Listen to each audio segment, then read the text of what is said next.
Hi, we're here at the border of the Maasai Mara Conservancy, and the Maasai Mara, or the Serengeti, which is how it's called in Tanzania, has become very famous in Europe as a kind of place of desire and kind of imagination of what Africa actually is through the movie Out of Africa, for instance.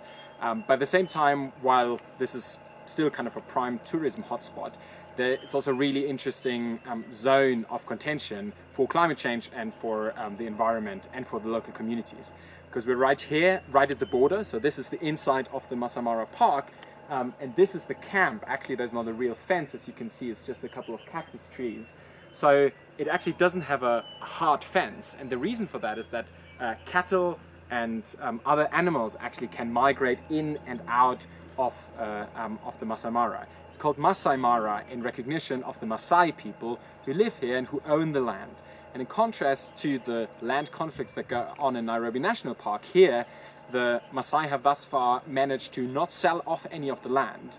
So they actually own the land on the sides of all the camps that are here, but also the land of the Maasai Mara itself, most of it.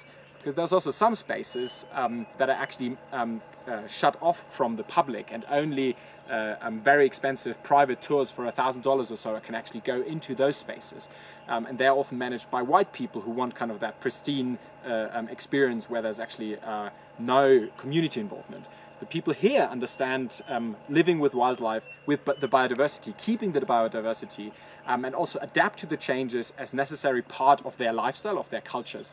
And there's a couple of traditional villages there where people live in mud huts, and they are the ones, pastoralists here, and bring the cattle also inside and outside the camp. They have their ways of dealing with wildlife. They learn when they're young how to kind of turn off a lion or an elephant, and they have these methods of living with the wildlife that is much less intrusive. At the same time, the government wants to come in and wants to shut off the park to reduce the conflict here on the site, but also to get more money in.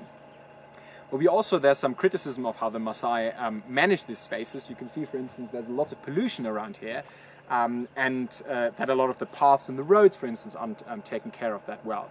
But what one can see also, now climate change is changing the weather patterns, and the weather patterns directly influence how much grass there is, and that influences whether the cattle herds can survive. And the cattle herds are really kind of the basis of survival for the Maasai communities here. So what they sometimes do when there's a drought, they migrate to Tanzania and sleep with other Maasai families there, and vice versa.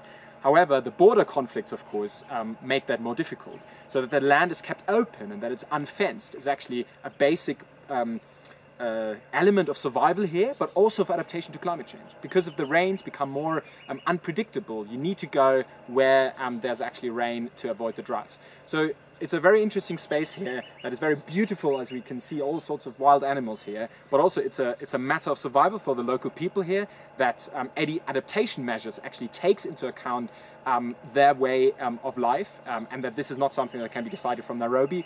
And so far it seems that the communities here have been very able to kind of maintain their lifestyle, but also kind of be in charge of the changes and adaptation measures that are being done. So conservation and also adaptation with the community.